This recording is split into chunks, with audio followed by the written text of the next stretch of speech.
हरे कृष्णा कृष्ण कृष्ण हरे हरे, हरे राम राम राम हरे हरे।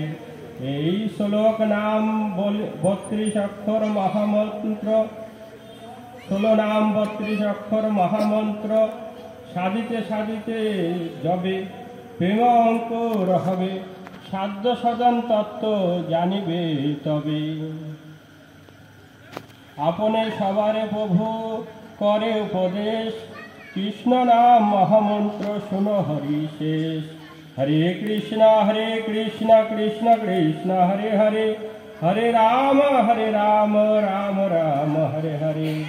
प्रभु बोलेन कहिलाम এই মহামন্ত্র, ইহা জপ গিয়া করি নির্বন্ধ, ইহা হইতে সর্বসিদ্ধি হইবে সবার, সর্বক্ষণ বলইতে বিধি নাই আর।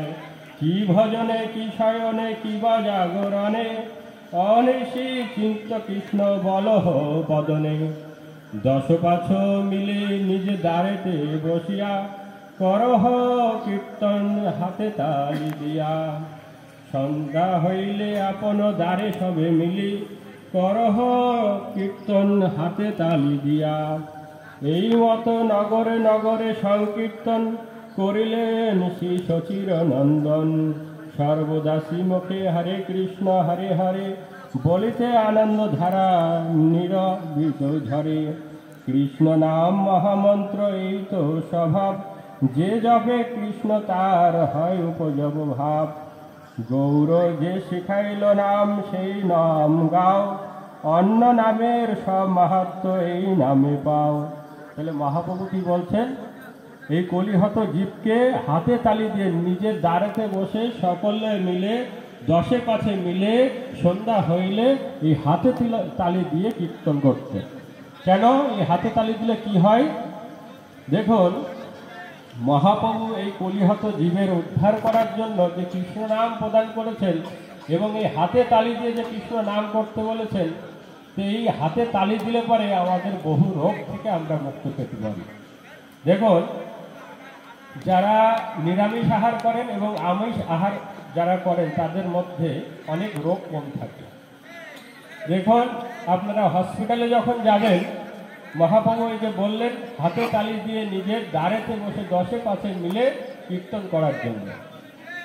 তো যখন আপনারা হসপিটালে যাবেন সেখানে দেখবেন যারা আমিষ আহার করে, হিন্দু এবং মুসলমান যারা আছেন, হিন্দুর তুলনায় মুসলমানরা হসপিটালে বেশি। হিন্দুর তুলনায় তারা তো মাছ মাংস বেশি খায়, কিন্তু হসপিটালে তারা দেখবেন সবচেয়ে বেশি রোগগ্রস্ত। আর যারা আমাদের এই সনাতন ধর্ম যারা পালন করে, যারা মাছ মাংস সনাতন ধর্মের ব্যক্তিরা খুবই কম আহার করে, তারা দেখবেন হসপিটালে কম আছে।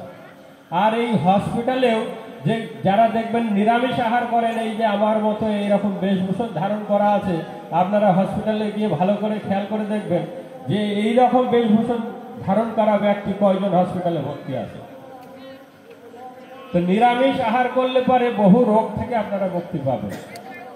আর এই রকম বেশভূষণ ধারণ করা ব্যক্তি যে কয়টা হসপিটালে দেখবেন, বছরে হয়তো কি মাসে একটা, সপ্তাহে একটাকে পাবেন হসপিটালে এইরকম বেশভূষণ ধারণকারী ব্যক্তি। কিন্তু যারা হিজড়া আছে তারা কিন্তু মাছ মাংস পেঁয়াজ রসুন সবই খায়, মদও খায়, কিন্তু তারা কিন্তু হসপিটালে আর ওষুধের দোকানে কিন্তু তাদের দেখবেন না। কেন? তারা এই যে হাতে তালি দেয় অনবরত। কে বলেছেন এই হাতে তালি দিতে? মহাপ্রভু বলছেন যে 10 মিলে নিজের দ্বারেতে বসিয়া সন্ধ্যা হইলে পরে কীর্তন করার জন্য। অতএব এই হাতে তালি দিলে পরে আমরা বহু রোগ থেকে মুক্তি পাবো।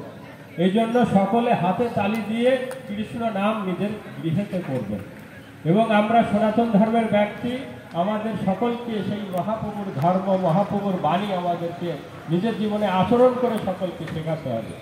এর জন্য আমাদের এই কলিহত জীব, এই কলি যুগ থেকে আমাদেরকে উদ্ধার হতে গেলে পরে আমাদের এই কৃষ্ণ নাম করতে হবে, একাদশী তিথি পালন করতে হবে। 8 থেকে 80 বছর পর্যন্ত সকলকে একাদশী তিথি পালন করতে হবে। এবং এই একাদশী তিথি যদি আমরা পালন না করি, আমাদের অন্য দিন আমিষ আহার করলে পরে যা পাপ হয়, কিন্তু একাদশীর দিনে যদি কেউ একটা চালের দানা মুখে দিয়ে থাকে, তো পৃথিবীতে যত পাপ আছে সমস্ত পাপ তাকে গ্রহণ করা হয়। তো শাস্ত্র অনুযায়ী বলছেন যে এই একাদশীর দিন চাল, ডাল, আটা, রুটি, জবের থেকে, গমের থেকে যা কিছু তৈরি হয়েছে এইরকম পঞ্চশস্য বর্জন করতে হবে। আমাদের এই সনাতন ধর্ম অনুযায়ী অনেক ব্যক্তি বলে থাকেন যে একাদশীর দিন অন্ন গ্রহণ করতে নেই। এক বৌমা, তিনি হরিকথা শ্রবণ করতে গিয়েছেন। হরিকথা শ্রবণ করতে গিয়ে তিনি শ্রবণ করেছেন যে একাদশীর দিন অন্ন গ্রহণ করতে নেই। বাড়িতে এসে শাশুড়ির কাছে বলছেন যে মা, আমি হরিকথা শ্রবণ করে আসলাম, তো সেখানে শুনলাম যে একাদশীর দিন অন্ন গ্রহণ করলে পরে সমস্ত পাপ হয়। তো শাশুড়ি বলছেন ঠিক আছে, অন্ন গ্রহণ করবা না, রুটি খেও, ভাত খেতে হবে না, তুমি রুটি খাবা। এটা শাস্ত্রে কোথাও নেই।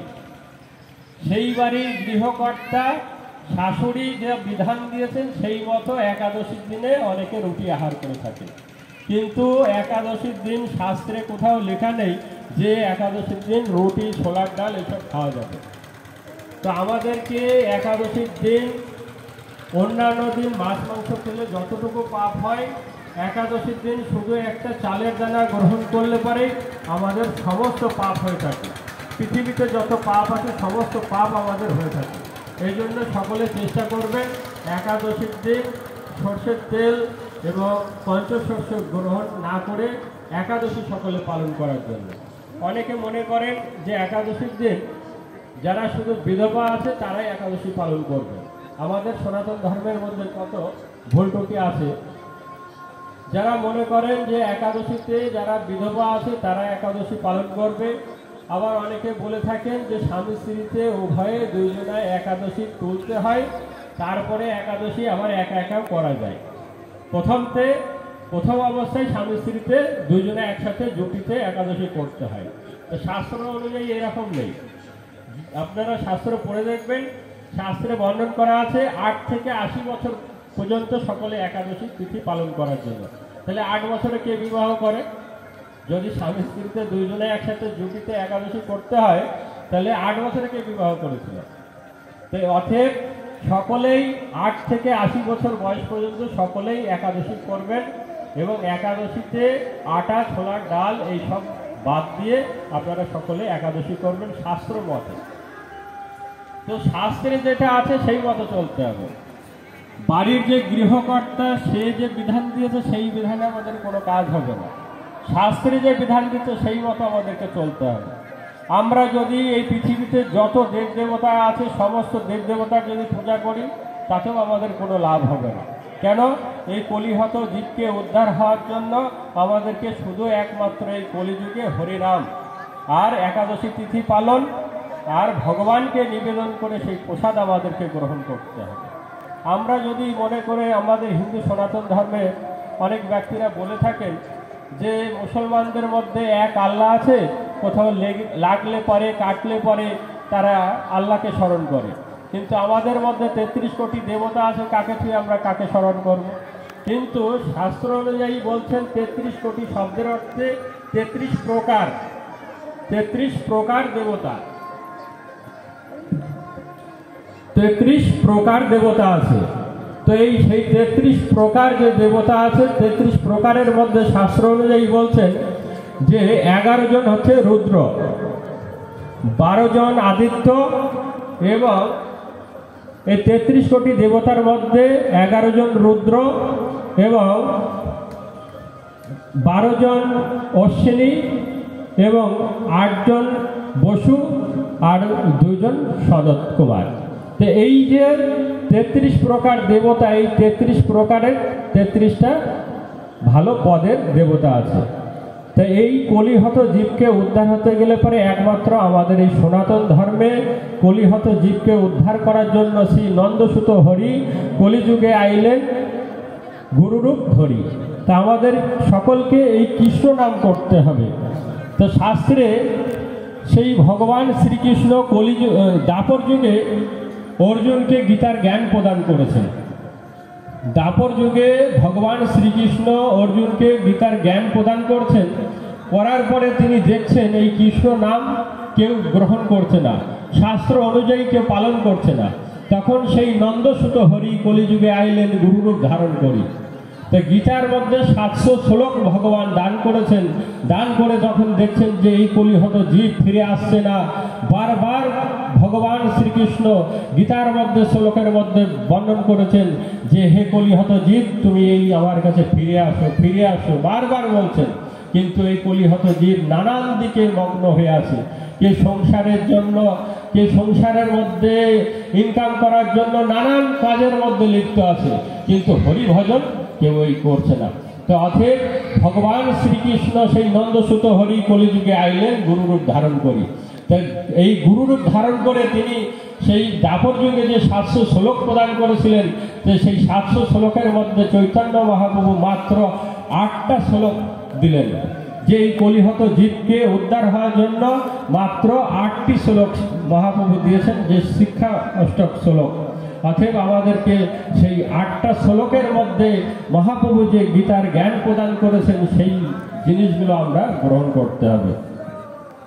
তো 700 শ্লোকের মধ্যে ভগবান শ্রীকৃষ্ণ 574টা শ্লোক বলেছেন, এবং অর্জুন বলেছেন 85টা, আর সঞ্জয় বলেছেন 40টা, এবং অন্ধ ধৃতরাষ্ট্র বলেছেন 1টা। এই যে 700 শ্লোক, এই 700 শ্লোকের মধ্যে ভগবান শ্রীকৃষ্ণ গীতাতে 2টো শ্লোক একই কথা 2বার বলেছেন। কি বলেছেন?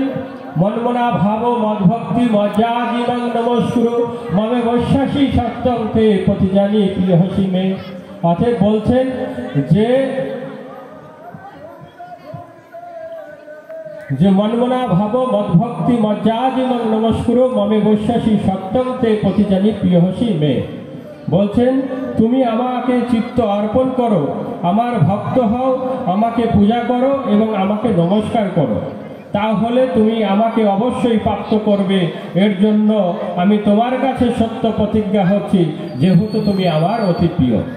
তাহলে ভগবান শ্রীকৃষ্ণ গীতাতে এই 65 নম্বর শ্লোকটা গীতাতে 2বার বলেছেন। অতএব আমাদেরকে সকলকে যদি উদ্ধার হতে হয়, ভগবানের এই কৃষ্ণের মুখস্থিত বাণী আমাদের এই নিয়ম মতো চলতে হবে। বলছেন তোমার যে চিত্ত, আমাদের মন রূপ যে চিত্তটা আছে সেটা ভগবানকে সর্বপ্রথম অর্পণ করতে হবে। তারপরে বলছেন যে আমার ভক্ত হও। ভগবানের ভক্ত হতে গেলে কি করতে হবে? তুলসী মালা গলায় ধারণ করতে হবে, তিলকও ধারণ করতে হবে, এবং ভগবানকে নিবেদন করে সেই প্রসাদ আমাকে গ্রহণ করতে হবে, এবং ভগবান শ্রীকৃষ্ণের পূজা করতে হবে, এবং ভগবান শ্রীকৃষ্ণকে নমস্কার করতে হবে। তাহলে তিনি বলছেন তুমি অবশ্যই আমাকে প্রাপ্ত হবে। তা আমাদের সেই ভগবানকে প্রাপ্ত হতে গেলে পরে আমাদের সেই ভগবানের মুখস্থিত বাণী সেইগুলো গ্রহণ করতে হবে। তো এইভাবে সকলে সেই ভগবানকে নিবেদন করে, সেই ভগবানকে নিবেদন করে সেই প্রসাদ আমাদের সকলকে গ্রহণ করতে হবে। আমরা যদি মনে করি শাস্ত্রে গীতাতে দেখুন যে ভগবানের সর্বশ্রেষ্ঠ যে বন্ধু ছিলেন সুদামা, তো সুদামা কিন্তু খুব দরিদ্র ছিল, সকলে এই হরিকথা শ্রবণ করেছেন। তো ভগবানের যে বন্ধু সুদামা, তিনি কেন দরিদ্র হলেন সেটা আমাদেরকে জানতে হবে। এর থেকে আমরা আমাদের জীবনে চরম একটা শিক্ষা লাভ করতে পারি।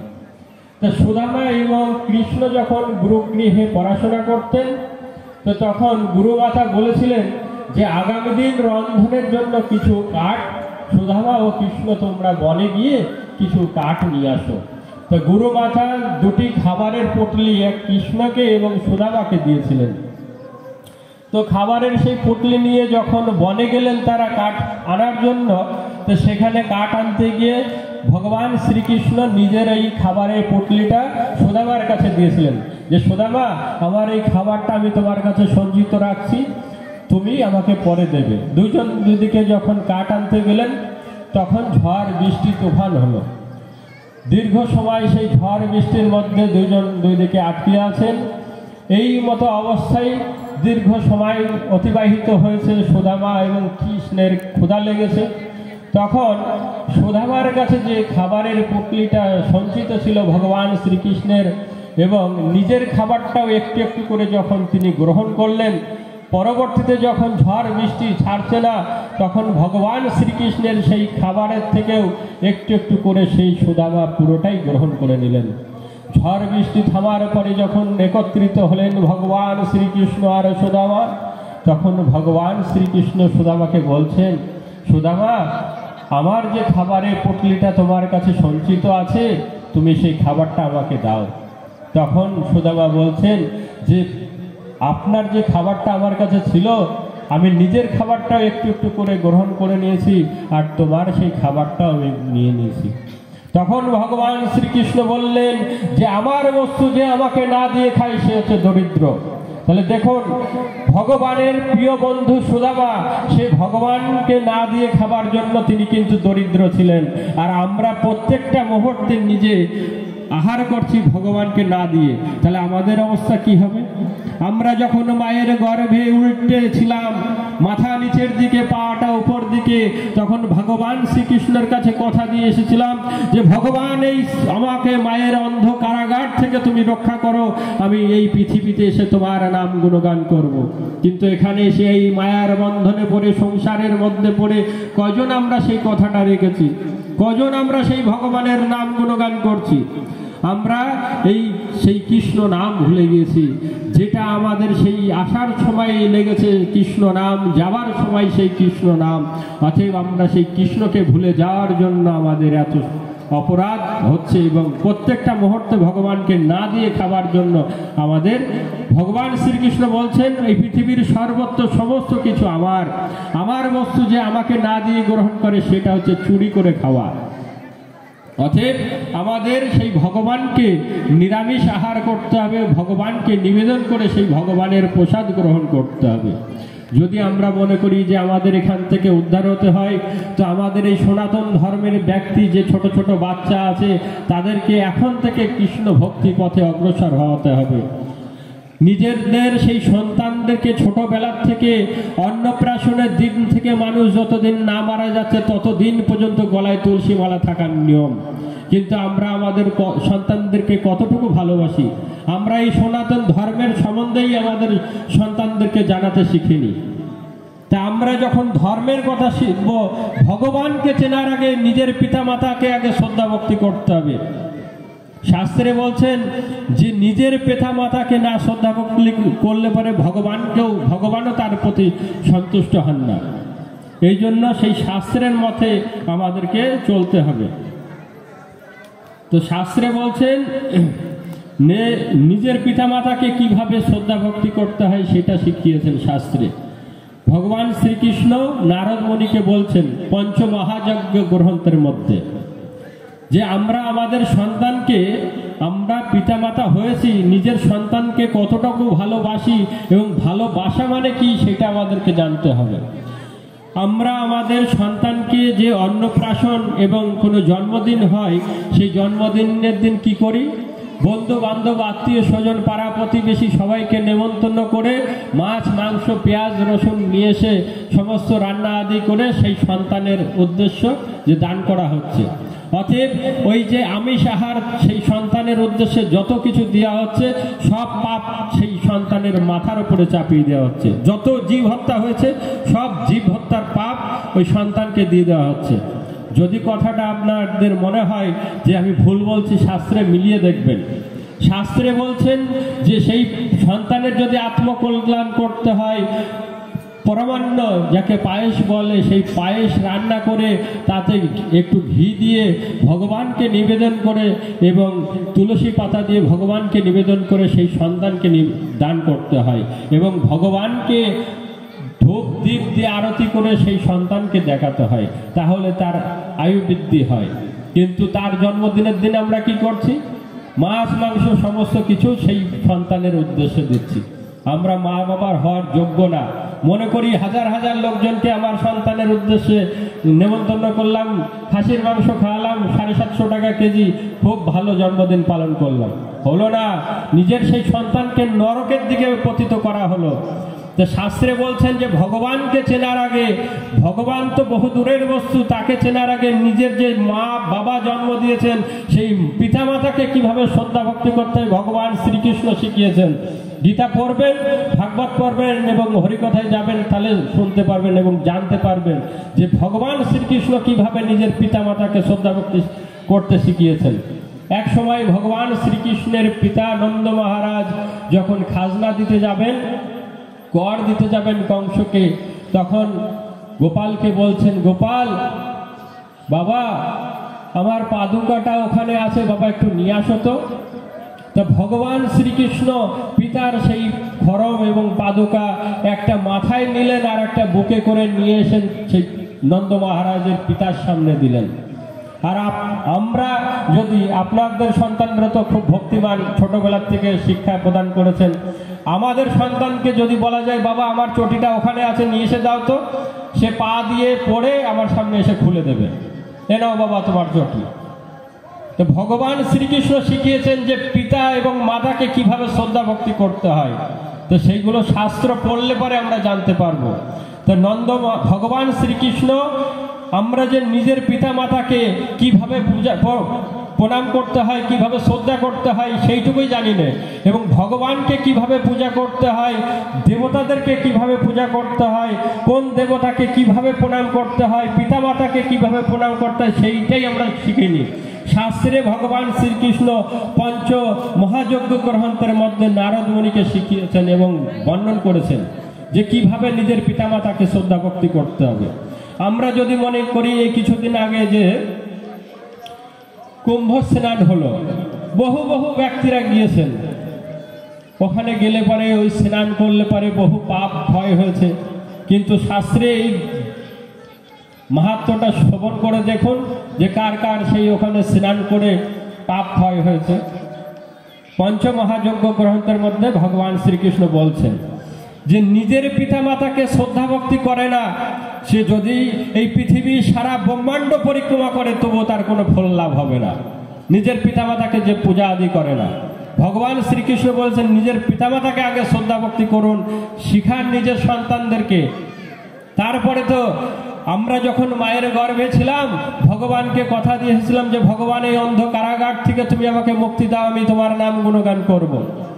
আমাদের একেবারে এই সংসারের মধ্যে এসে সংসারের সারা কর্ম করতে করতে আমরা সবসময় কর্ম করে যাচ্ছি, কিন্তু সেই কৃষ্ণকে তখন ডাকলাম না। যখন আমরা হিন্দু সনাতন ধর্মে ঘরে জন্মগ্রহণ করেছি, আমরা শেষের সময় শুধু হিন্দু সনাতন ধর্মে ঘরে জন্মগ্রহণ করার জন্য আমাদের যে মৃত্যুবরণ হলো, আমরা যদি শেষ বৃদ্ধ বয়সেও যদি তুলসী মালা গলায় না ধারণ করে থাকি, শুধু হিন্দু সনাতন ধর্মে ঘরে জন্মগ্রহণ করার জন্য আমরা যে মারা যাই, মারা গেলে শ্মশানে এই মৃত ব্যক্তির সঙ্গে এই বৃন্দা দেবী তুলসী দেবীকে নিয়ে যায়। যদি তার অবস্থা খুব ভালো হয় তার সঙ্গে দুটো গাড়ি যাবে, বন্ধু বান্ধব ভাই পাড়া প্রতিবেশী সকলে যাবে, সকলে সেই শ্মশান বান্ধব সেখান থেকে ফিরে চলে আসবে, কিন্তু সেই মৃত ব্যক্তির ছায়ের সঙ্গে এই হিন্দু সনাতন ধর্মে ঘরে জন্ম নেওয়ার জন্য সেই বৃন্দা দেবীকে ওখানে রেখে আসবে, তুলসী দেবীকে রেখে আসবে, যে মৃত ব্যক্তির সেই ছায়ের সঙ্গেও শেষের দিনে বন্ধু, কিন্তু এখনো আমরা তাকে গলায় ধারণ করিনি। শাস্ত্রে বলছে তুলসীর হার করে না যে ছাড়, যমলয়ে তার বাস, তিলক ধারণ না করে যান বৃথা তার জনম।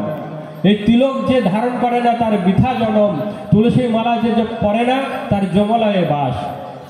অতএব আমাদেরকে সেই তুলসী মালা গলায় ধারণ করতে হবে, তিলক ধারণ করতে হবে, এবং সেই মৃত ব্যক্তির শেষের দিনেরও সেই বন্ধু হচ্ছে এই তুলসী দেবী। এবং এই হিন্দু সনাতন ধর্মের মধ্যে নিয়ম আছে যে সেই ব্যক্তি মারা গেলে পরে তার সন্তান তার মুখে আগুন দেয়। কেন মুখে আগুন দেবে? কেন? আমরা মায়ের গর্ভে থাকতে সেই ভগবান শ্রীকৃষ্ণকে কথা দিয়েছিলাম, হে ভগবান এই অন্ধ কারাগার থেকে তুমি আমাকে মুক্তি দাও, আমি এই ভূপৃষ্ঠে এসে তোমার নাম গুণগান করব। কথা দিয়ে কথা না রাখার জন্য মুখে আগুনের ছ্যাঁকা দেয় তার সন্তান, যে তুমি ভগবানকে কথা দিয়ে কথা রাখনি, এর জন্য তোমার সুপুত্র, বড় পুত্র এবং ছোট পুত্র তার মুখে আগুনের ছ্যাঁকা দিয়ে দিল, যে এই জন্মে ভগবানকে তুমি যে কথা দিয়েছিলে যে ভগবানের নাম গুণগান করব, আর সেই কথা না রেখে চলে গেলে এই জন্য তোমার সন্তান তার মুখে আগুনের ছ্যাঁকা দিচ্ছে। পরবর্তীতে যদি আবার কোনো কৃপাতে ভগবান গুরু বৈষ্ণবের কৃপাতে মনুষ্যর জন্ম হয়, যেন আমরা আবার সেই কৃষ্ণ নাম করতে পারি, ভগবানের নাম গুণগান করতে পারি। তো আমাদের সেই মুখে আগুনের ছ্যাঁকা খাওয়ার আগে যেন হরিভজন করতে পারি। এই প্রভুরা সেই ভগবানকে দেওয়া কথা রেখেছেন, কৃষ্ণ নাম করছেন। ইন্দ্র মারা গেলে পারে কিন্তু এনাদের সন্তানরা মুখে আগুন দেবে না। কেন? ইন্দ্র সেই ভগবানকে কথা দিয়ে কথা রেখেছে। অতএব সেই আমাদের মুখে আগুনের ছ্যাঁকা খাওয়ার আগে আমাদেরকে হরিভজন করতে হবে, ভগবানকে চেনাতে হবে যে ভগবান কে, তাকে কিভাবে প্রণাম করতে হয়। আগেকার ছোট ছোট বাচ্চারা তার মায়েরা তার সন্তানদেরকে নাম রাখতেন গোপাল, কৃষ্ণ, গোবিন্দ, আর এখন সিরিয়ালের অনুযায়ী বিভিন্ন নাম রাখছেন। এবং এই ভগবানকে প্রণাম করতে গেলে পরে আগে মানুষ কতটা শ্রদ্ধার সঙ্গে ভক্তির সঙ্গে প্রণাম করতেন। এখন দেখবেন দুর্গাপুজো বছরে একদিন দেখতে যাই, আগে যাও বা প্রণাম করতে গিয়ে মার সামনে মন্ত্র বলতেন যে ধনং দেহি জনং দেহি, দুর্গা দেবীর কাছে চাই নানান কিছু, তুমি মা আমাকে দাও দাও আর দাও। যাও বা সেই দুর্গা দেবীর কাছে প্রণাম করতেন গিয়ে, আর এখন মোবাইল হয়ে গেছে, আগেই পিছন ঘুরিয়ে সেই দুর্গা দেবীর ছবি তুলছে, আগে গিয়েই পিছনে ঘুরছে, তাই সেই দুর্গা দেবীর দিয়ে সেলফি তুলছে। সেই প্রণামটাও মানুষ ভুলে গিয়েছেন। তো সেই পিতা মাতাকে কিভাবে শ্রদ্ধা করতে হয়, ভগবানের কথা তো আমরা বলবো, ভগবানের কথা বলার জন্য তো আমরা এসেছি, কিন্তু ভগবানকে চেনার আগে আগে নিজের পিতামাতা যে আমাদেরকে জন্ম প্রদান করেছেন, সেই নিজের পিতামাতাকে শ্রদ্ধা ভক্তি কিভাবে করতে হবে ভগবান শ্রীকৃষ্ণ পঞ্চ মহাযজ্ঞ গ্রন্থের মধ্যে নারদ মুনিকে বলেছেন, সেটা আমি পড়ে শোনাচ্ছি। আপনারা সকলে নিজের জীবনে আচরণ করে নিজেদের সন্তানকে শেখাবেন। নিজেরা যদি নিজেদের সন্তানকে না শেখান, শেষের অবস্থায় আপনাদের এখন বৃদ্ধ হয়েছে বাড়িতে, পিতামাতার যেরকম হচ্ছে এইরকম আমাদেরও হবে। অতএব সেই সন্তানদেরকে সুশিক্ষা প্রদান করে যান। কোটি টাকা যদি দিয়ে যান, সুশিক্ষা যদি না দিয়ে যান, সমস্ত নষ্ট করে ফেলবে। আর যদি আপনাদের সন্তানকে 1 টাকা দিয়ে যান কিন্তু সুশিক্ষা প্রদান করে যান, তো 1 টাকা থেকে আপনার সন্তান 1 কোটি টাকার মালিক হতে পারবে। কিন্তু সেই শিক্ষা আমাদেরকে দিতে হবে। তো শাস্ত্রে বলছেন, পিতামাতার পূজা করে মানুষ যে ধর্ম লাভ করে তা এই পৃথিবীতে শত শত যজ্ঞ এবং তীর্থ স্নান দ্বারাও ফল লাভ হয় না। শুধু নিজের পিতামাতাকে পূজা আদি করে, শাস্ত্রে পঞ্চমহাযজ্ঞ গ্রন্থ কিনে দেখবেন, তার মধ্যে বর্ণন করা আছে। বলছেন নিজের পিতামাতাকে যে মনুষ্য পূজা করেন, এই পৃথিবীতে শত শত যজ্ঞ এবং তপস্যা এবং স্নানের দ্বারাও সেই ফল লাভ হয় না। পিতা ধর্ম পিতা স্বর্গ পিতা হি পরম তপ, পিতা প্রসন্ন হলে সমস্ত দেবতা প্রসন্ন হন। আপনারা কটা দেবতার পূজা করতে পারেন? কালী পূজা, দুর্গা পূজা, মনসা পূজা, বিশ্বকর্মা পূজা, বছরে নয় 8টা 10টা পুজো করবেন, কিন্তু সেই পূজাতেও দেবতারা প্রসন্ন হয়ে থাকেন না। যদি আপনার এবং আমাদের পিতামাতাকে যদি আমরা পূজা না করি এবং সেই পিতামাতা যদি আমাদের প্রতি প্রসন্ন না হন, কি বলছেন? পিতামাতা প্রসন্ন হলে সমস্ত দেবতা প্রসন্ন হন। তাহলে আমাদের ব্যবহারে আমাদের যে পিতামাতা আছে তারা কি প্রসন্ন? আমাদের ব্যবহারে আমাদের পিতামাতা তো প্রসন্ন না। তাহলে দেব দেবতার পূজা আমি যে করছি কোটি কোটি টাকা দিয়ে, কি হবে? তার তো কোনো ফলই হচ্ছে না। এই জন্য নিজের পিতামাতাকে আগে শ্রদ্ধা ভক্তি করুন, তারপরে অন্যান্য দেবতা পূজা করা যাবে। বলছে যে পুত্রের সদ্গুণের জন্য পিতা ও মাতা সন্তুষ্ট থাকেন, সেই পুত্র প্রতিদিন গঙ্গা জলে স্নানের ফল লাভ করে। এখান থেকে 28 কিলোমিটার দূরে গঙ্গা, সেখানে স্নান করে আপনারা বছরে 1 দিন 2 দিন স্নান করে যে ফল লাভ করবেন, নিজেকে শুদ্ধতা মনে করবেন। শাস্ত্রে বলছেন নিজের পিতামাতাকে শুধু কেউ পূজা এবং স্নেহ ভক্তি যদি করে, তাহলে প্রত্যেক দিন গঙ্গা জলে স্নানের ফল লাভ হয়। তাহলে আমরা কে নিজের পিতামাতাকে পূজা করি? বলছেন যে পুত্রের সদ্গুণের জন্য পিতা ও মাতা সন্তুষ্ট থাকেন, সে প্রত্যেক দিন গঙ্গা জলে স্নানের ফল লাভ করেন। এই জন্য আগে নিজের পিতামাতাকে সন্তুষ্ট করুন। মাতার সর্বদা মাতা সর্বদা তীর্থময়ী এবং পিতা সমস্ত দেবতার স্বরূপ। যত তীর্থ আছে সেই সমস্ত তীর্থর গুণ মায়ের মধ্যে ভগবান প্রদান করেছেন, এবং যত দেবতা আছে সেই দেবতার সদ্গুণ ভগবান পিতার মধ্যে প্রদান করেছেন। এই জন্য বলছে মাতা সর্বতীর্থময়ী এবং পিতা সমস্ত দেবতার স্বরূপ, তাই সর্বপ্রকার যত্ন সহকারে পিতা মাতার পূজা করা উচিত। যিনি মাতা পিতাকে প্রদক্ষিণ করেন তার সমগ্র পৃথিবী পরিক্রমা হয়ে থাকে।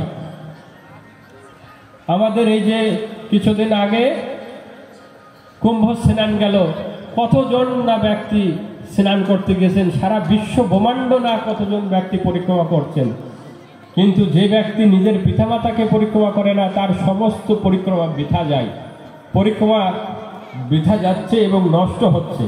আপনার পঞ্চমহাযজ্ঞ গ্রন্থ পড়ে দেখবেন, আমি ভুল যদি বলে থাকি গ্রন্থের নাম বলছি, পড়ে দেখবেন আপনারা। বলছেন যিনি মাতা পিতাকে প্রদক্ষিণ করে না তার সমস্ত পৃথিবী পরিক্রমা বিফল হয়। মাতা পিতাকে, এই যে পিতা মাতাকে যে পরিক্রমা করে, এটা কে করেছিলেন আমাদের সনাতন ধর্মে? সর্বপ্রথম গণেশ আর কে? গণেশ আর কার্তিক করেছিলেন। কার্তিক সারা বিশ্ব ব্রহ্মাণ্ড পরিক্রমা করেছিলেন, আর গণেশ নিজের পিতামাতাকে পরিক্রমা করেছিলেন। এই দৃষ্টান্তটার মধ্যে দিয়েই শাস্ত্রে দেখিয়েছেন যে যে নিজের পিতামাতাকে পরিক্রমা করবেন সারা বিশ্ব ব্রহ্মাণ্ড পরিক্রমা তার হয়ে যাবে। এই জন্য আগে কোথাও যাওয়ার আগে নিজের পিতামাতাকে প্রণাম করুন, নিজের পিতামাতাকে সন্তুষ্ট করার চেষ্টা করুন, তাহলে সমস্ত দেবদেবতা প্রসন্ন হবেন। মাতা পিতাকে প্রণাম করার সময় মাথা, হাত, মস্তক, হাঁটু মাটিতে যিনি ঠেকান তিনি অক্ষয় স্বর্গসুখ লাভ করেন। তাহলে এই পিতামাতাকে কিভাবে প্রণাম করতে হয়? আমরা তো সব এক হাতে প্রণাম করা শিখেছি। পিতামাতাকে প্রণাম করতে হয় কিভাবে বললেন?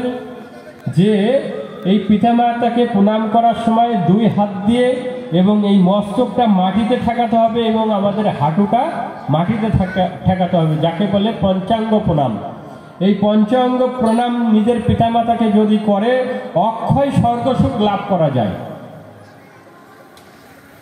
যতক্ষণ পিতামাতার পদধূলি পুত্রের মস্তক ও শরীরে লেগে থাকে ততক্ষণ তিনি শুদ্ধ থাকেন। গঙ্গা জলে স্নান করলে পরে আমরা শুদ্ধতা লাভ করি, কিন্তু এই পিতামাতার চরণ ধুলির মধ্যেও ভগবান দেখিয়েছেন নিজের এই পিতামাতার চরণ ধুলি যদি আমাদের মস্তকে লেগে থাকে ততক্ষণ আমরা শুদ্ধ থাকি, সেই গঙ্গা জলে স্নানের সমতুল্য আমাদের পূর্ণতা থাকে। শাস্ত্রে বলছেন যে পুত্র মাতা পিতার চরণ কমলের জল পান করেন তার কোটি কোটি জন্মের পাপ ক্ষয় হয়। তাহলে আমরা যে কোটি কোটি জন্ম ধরে পাপ করেছি, শুধু আমাদের নিজের পিতা মাতার চরণ ধৌত জল পান করলে পরে আমরা সেই কোটি কোটি জন্মের পাপ ক্ষয় হবে। ভগবান শ্রীকৃষ্ণ এত বড় সুবর্ণ সুযোগ প্রদান করে রেখেছেন। এখনো যাদের পিতা মাতা আছে একটু চেয়ারে দুজনকে বসিয়ে একটু পরিক্রমা করে নেবেন, তাদের পদ ধৌত জল পান করে নেবেন।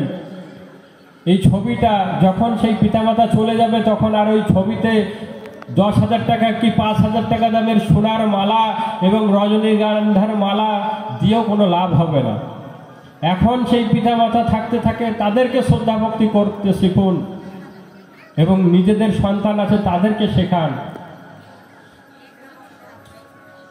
যে অধম ব্যক্তি মাতা পিতার আদেশ উল্লঙ্ঘন করেন তার কোটি কোটি জন্মের পাপ বিনাশপ্রাপ্ত হয় না। কি বললেন? যে সন্তান পিতা মাতার আদেশ উল্লঙ্ঘন করেন, মানে পিতা মাতার কথা শোনে না, তার কোটি কোটি জন্মের পাপ ক্ষয় হয় না। অতএব নিজের পিতা মাতার সেই সদ্গুণ এবং আমাদের যে ব্যবহারে আমাদের মাতা পিতা যাতে সন্তুষ্ট থাকে, এইটাই হচ্ছে সবচেয়ে বড়। ভগবানও তার প্রতি প্রসন্ন হন। পিতা মাতাকে শ্রদ্ধা ভক্তি করলাম না আর চলে গেলাম সংসার আদি সব ছেড়ে মঠে গিয়ে। শাস্ত্রে বলছেন দুধ পিকার হরি মিলে তো বহুত গোবৎস বালা। যে গোমাতা আছে তার যে সন্তান আছে তো সে তো শুধু দুধ পান করেই ভগবানকে লাভ করে যেত, আমরা যদি কেউ মনে করে থাকে, আমি যদি মনে করে থাকি যে মাতাজিরা অনেকে আমিষ আহার করে, আমি নিরামিষ আহার করি, ভগবানের সেবা পূজা করে আমি ভগবানকে লাভ করে যেতাম, শাস্ত্রে বলছেন যে শুধু আরে নিরামিষ আহার করে তো দূরে থাক, দুধ পিকে হরি মিলে তো বহুত গোবৎস বালা। এই দুধ খেয়ে যদি আর অন্য কিছু খাওয়ার দরকার নেই, শুধু আমি সারা জনম যদি দুধ খেয়েই থাকি, তাহলে আমার আগে তো গরুর বাছুর আছে, সে তো গরুর দুধ পান করে থাকে, তাহলে সে আমার আগে ভগবানকে পেয়ে যেত। বলছে যে স্নান আছে, কিছু কিছু স্নানের খুব পূর্ণ তিথি আছে, তা এই স্নানে যদি আমরা মনে করি এই স্নান করলে পরে আমি একেবারে ভগবানকে লাভ করে যাব, তা বলছে এই যে গঙ্গা জলের মধ্যে, গঙ্গা, যমুনা, সরস্বতী, নর্মদা, কাবেরী, গোদাবরী, এর মধ্যে তো কত মাছ, কুমির, কত না পশু, কতটা না জীব আছে এর মধ্যে। তা বলছে নিত নাহান্তে হরি মিলে তো বহুত জলজন্তু হই, মানে জলের মধ্যে যদি স্নান করেই আমি ভগবানকে পেয়ে যেতাম, তো এইরকম তীর্থে তো সর্বদা সবসময় মাছ আছে, কত মাছের মধ্যে না, জলের মধ্যে কত না পোকামাকড় আছে, তারা তো সেই তীর্থ জলের মধ্যে আছে, তারা তো ভগবানকে পেয়ে যেত, তা তো হচ্ছে না। তাহলে কিভাবে আমরা ভগবানকে পাবো? আমরা যদি মনে করি যে আমরা বিয়ে থা করিনি, মঠে আছি, ব্রহ্মচারী আছি, ভগবানকে আগে লাভ করে যাব। আরে চিড়িয়াখানায় তো বাঘ ভাল্লুক আছে, তারা তো একে অপরের সঙ্গে তো সঙ্গ করে না, এক একটা খাঁচার মধ্যে বন্ধ করা আছে ছোটবেলার থেকে, তারা তো বড় ব্রহ্মচারী, তাহলে তারা ভগবানকে আগে পেয়ে যেত, তাতেও হবে না। এই জন্য শাস্ত্রে বলেছেন কি করতে হবে, যে বিনা প্রেম সে নাহি মিলে নন্দেরও লালা, ভগবানের সাথে আমাদের প্রেম করতে হবে, সম্বন্ধ করতে হবে, সেইটাই আমরা করতে জানি না। এদিকে দেখা গেল আমরা নিরামিষ আহার করছি, পিতামাতাকে সম্মান করি না, কোনো লাভ হবে না। নিজের পিতামাতাকে শ্রদ্ধা ভক্তি করতে হবে আমাদেরকে। বলছে তিনো ভোগকে হরি মিলে তো বহুত রহে খোঁজা, খোঁজা মানে যে ছাগল আছে, গরু আছে, তিনও খেয়ে ঘাস পাতা খেয়ে, মানে আমরা তো নিরামিষ আহার করি, আমরা যদি মনে করি যে কেউ আমিষ আহার করে তো তাদেরকে যদি অসম্মান করি, অনেকে মনে করে থাকে যে আমি আমিষ আহার করি না, নিরামিষ আহার করি, আমি ভগবানকে লাভ করে যাব। আরে তিনও ভক্তে মানে আমরা নিরামিষ আহার করছি, তো তিনও ঘাসের সমতুল্যই তো সেই নিরামিষগুলো। বলছে তিনও ভক্তকে হরি মিলে তো বহুত রহে খোঁজা, যে ছাগল আছে, গোবৎস আছে, তারা আগে ভগবানকে লাভ করে যেত। মনের মধ্যে অহংকার নিয়ে আসলে পরে হবে না। চৈতন্য মহাপ্রভু দেখুন সকল জীবকে সম্মান প্রদান করেছেন। জগাই বাধাই যে মদ পান করত তাদেরকে সম্মান করেনি, তাদেরকে উদ্ধার করেনি, তাদেরকে উদ্ধার করেছেন। যে বেশ্যা ছিলেন লক্ষ হীরা, তাকে উদ্ধার করেছেন, তাকেও সম্মান প্রদান করেছেন।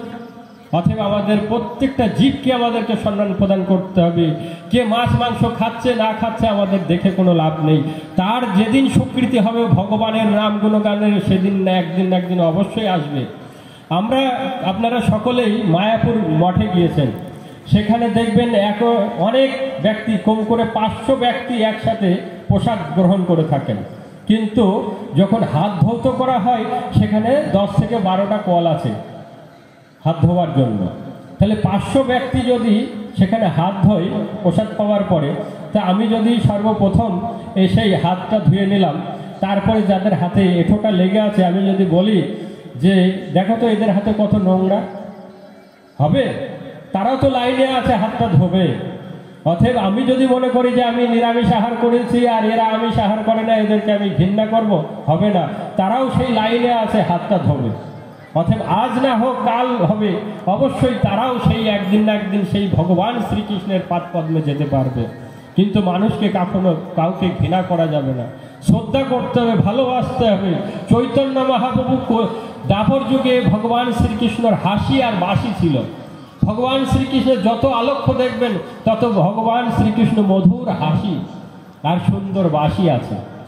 সেই ভগবান শ্রীকৃষ্ণ কলিহত জীব এই দাপর যুগে মানুষকে উদ্ধার করার জন্য সেই চৈতন্য মহারূপ ধারণ করে যখন এসেছেন, তার সেই হাসি আর বাসি প্রেম অশ্রু রূপে নিয়ে এসেছেন, যে নিজে কেঁদেছেন এবং সকলকে কাঁদিয়েছেন।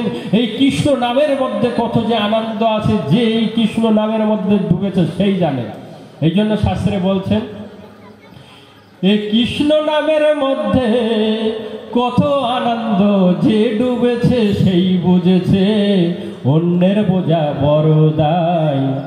এ নামে ডুবেছিল গৌর নিতাই। এ নামে ডুবেছিল জগায় মাধায়, এ নামে ডুবেছিল সর্প সনাতন, এ নামে ডুবেছিল নদিয়াবাসীগণ।